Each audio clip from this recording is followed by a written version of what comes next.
Christy Thomaskutty joins us today to talk some Emory women's basketball. Coach, what a difference a week can make. A couple weeks ago, coming off a couple of tough losses against WashU Chicago, but this past weekend, home wins against Case and Carnegie. Yeah, I mean, it's not like we didn't play well on the road at at Chicago and Wash. We just didn't quite have enough in the tank, and those are two really good veteran ball clubs, so I don't feel like we made the plays that we needed to down the stretch.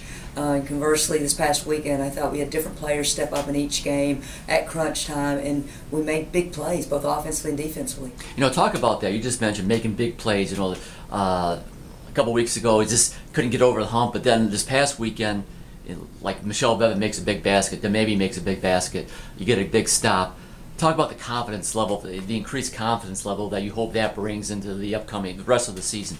Without a doubt. I mean, you go into Case game where they've got the ball. Unfortunately, we turn it over. They get the ball with 7 seconds to go, and we're only up 3. And we got the stop. Probably allowed them too many opportunities, but we got the stop. Go into Sunday, and I think everyone knows the ball's going to go to KJ. And I thought they did a good job defensively on KJ. And then you have Michelle Bevan, who makes a great drive to the basket at a crunch time for us and makes that. Dumaybe, who turns the corner and gets to the rim, as well as gets a big O-board putback for us. And then you can't say enough about Eileen making 4 straight free throws for us within the last minute of the ball game. And this talk about maybe a little bit more on the maybe. It seemed that she's playing with a lot more confidence with each time out. She's getting more comfortable. I think what gets lost, especially in Sunday's win, was her defense. And that goes for all our post players.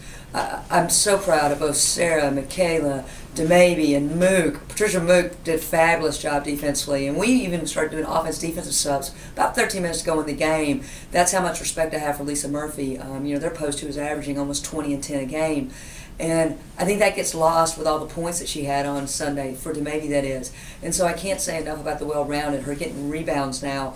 I think she's just really starting to understand the effort that it takes to be really good at this level. And talk about your play on the glass, especially on Sunday. It was really, I know you always preach that, it's always a point of emphasis, but it really came to the forefront on Sunday.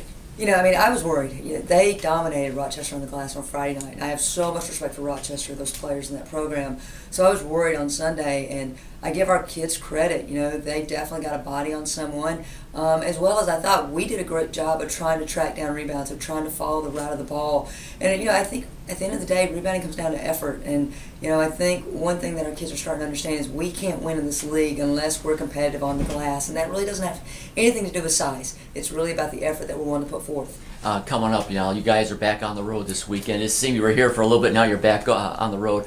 Friday at Brandeis and then Sunday at NYU. A huge challenge ahead of us. Brandeis has so many young players, but they have Hannah Kane back, who I've always been a huge fan of. Just great off the bounce, can hurt you in so many different ways. Have so much athleticism on the perimeter, and a great low post game, and just very well balanced. And they play really hard, and so that's going to be a challenge. And then, obviously a really good NYU team, ranked, beat Wash on Friday night. They're just very well balanced. I think probably one of the best point guards in the league, and Melissa Ping. Obviously, low post play is one of their fortes as well. But they've just got balance all the way around. It's hard to pick a poison per se or a weakness that you want to try to exploit because they're just well rounded. All right, Coach. We'll let you get back to your preparation. Thanks very much for your time, and we will catch up with you shortly. Thanks, Sean.